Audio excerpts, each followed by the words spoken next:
चलिए एक और क्वेश्चन देखते हैं हम लोग सिस्टम ऑफ लीनियर इक्वेशन का। Solve the linear equations by system of linear equations. ये दिया गया है आपको कुछ इक्वेशंस। चलिए देखते हैं इसको कैसे हम लोग सॉल्व करेंगे। तो हमें दिख रहा है क्लियरली कि ये A X is equal to B के फॉर्म में लिखा हुआ है ना।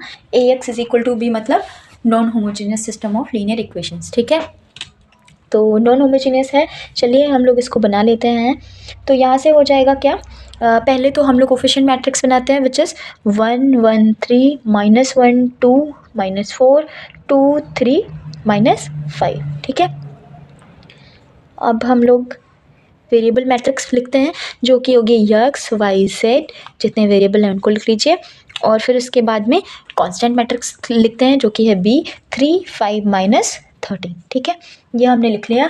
अब हमें क्या करना होता है, इसके बाद हमें ए ऑगमेंटेड बी का रैंक निकालना होता है, रैंक ऑफ ए बताना होता है। तो चलिए ऐसा एक क्वेश्चन आप इसके पहले भी कर चुके हो। रैंक निकालना अगर आपको आता है तो सिस्टम ऑफ लीनियर इक्वेशंस के क्वेश्चन काफ़ी ईजी हो जाते हैं।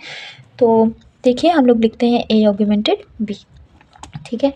तो ए ऑगमेंटेड बी 1 -1 2 1 2 3 3 -4 5 -5 एंड ऑगमेंटेड का सिंबल लगा लीजिए आप यहाँ पर क्या बनेगा 3 5 -13, ओके।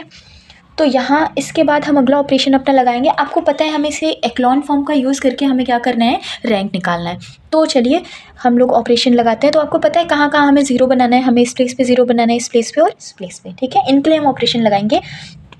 तो पहला ऑपरेशन मैं लगा रही हूँ, R2 को मैं रिप्लेस कर रही हूँ R2 माइनस R1 से, R3 को मैं रिप्लेस कर रही हूँ R3 माइनस 3R1 से, ठीक है। तो यहाँ से हो जाएगा R1 में तो कोई चेंजेस नहीं है, इनको एज इट इज़ लिख लीजिए। R2 में चेंजेस हैं, ये क्या बन जाएगा 0 3 5, यहाँ पर 2 है ना।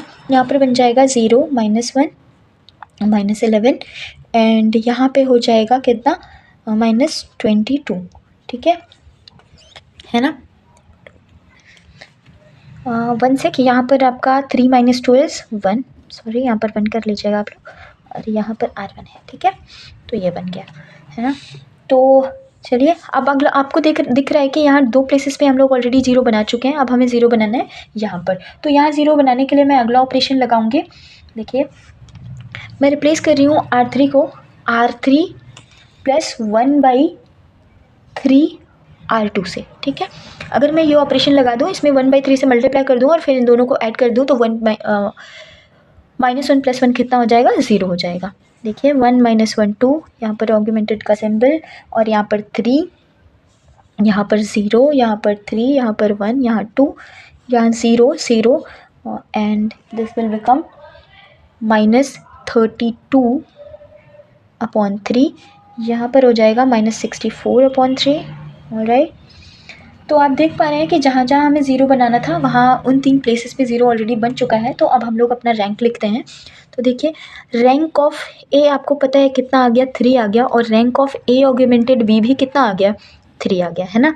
रैंक ऑफ ए देखने के लिए हमें ऑगमेंटेड के इधर देखते हैं LHS में। तो कितनी नॉन जीरो रो है, कोई नॉन जीरो रो नहीं, 3 नॉन जीरो रो है, तो रैंक कितनी हो जाएगी, 3 हो जाएगी, ठीक है। तो ये मिल गया हमें। और नंबर ऑफ अननोन यानी इज इक्वल टू कितना है, वो भी हमारे पास XYZ 3 है, ठीक है। तो ये हमें मिल गया है। अब आगे देखिए हम लोग आगे क्या करेंगे, कैसे सॉल्व करेंगे, मैं आपको बता चुकी हूँ, है ना। चार्ट को मैं आपको बार बार बोल रही हूँ, आप चार्ट को देखते रहिए।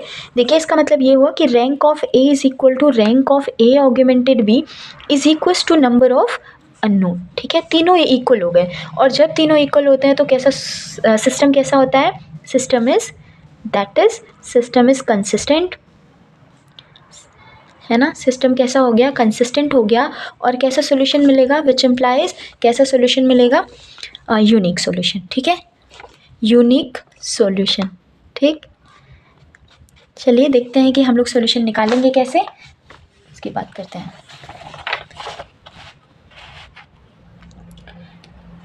तो हम लोग यहाँ से एक इक्वेशंस बना लेते हैं। चलिए यहाँ पर हमारे पास ये देखिए जो मैट्रिक्स हमारे पास अब मिली हुई है ना, इसको हम लोग लिखते हैं, ये मैट्रिक्स ए को लिख लेते हैं। ए क्या है, ये जो भी सॉल्व करने के बाद आई है। तो वहाँ से ए क्या बन गया, 1 -1 2 0 3 1 0 0 -32/3। और मैट्रिक्स बी कितना मिला है, देखिए यहाँ पे क्या मिला है, 3 2 -64/3 3 2 -64/3, ठीक है, ऐसा बन गया।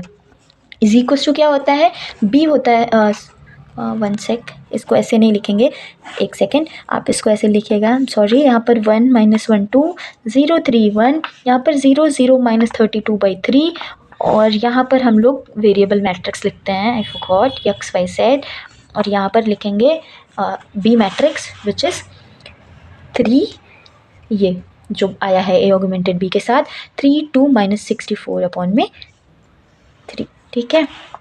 तो ये हो गया।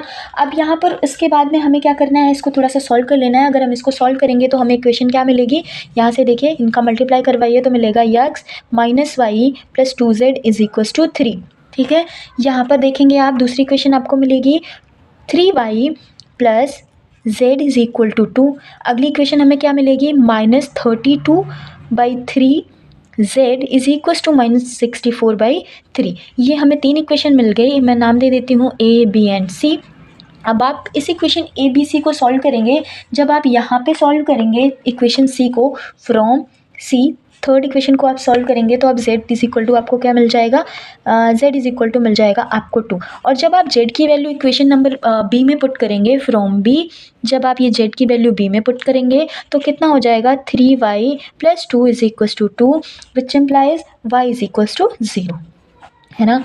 और जब आप z और y की वैल्यू इक्वेशन नंबर ए में पुट करेंगे तो आपको, तो हमें y और z की वैल्यू मिल गई है, और हम y z की वैल्यू इक्वेशन नंबर ए में पुट कर देंगे तो हमें x की वैल्यू मिल जाएगी, है ना। तो फ्रॉम, आप लोग ये निकालना जानते हैं, बहुत सारे क्वेश्चंस आप लोगों ने किए होंगे इस तरह के, ये तो बहुत छोटी क्लास से हमें सिखाया जाता है ना। तो यहाँ पर हो जाएगा x -0 + 4 हो जाएगा = 3, विच इम्प्लाइज x = -1, ऑलराइट। तो हमें x, y और z की एक एक वैल्यू मिल गई, और इसलिए हम बोलते हैं कि यहाँ पर कैसा सोल्यूशन एग्जिस्ट करता है, यूनिक सोल्यूशन मिलता है। So thank you so much for watching this video. Please subscribe my channel for more such videos.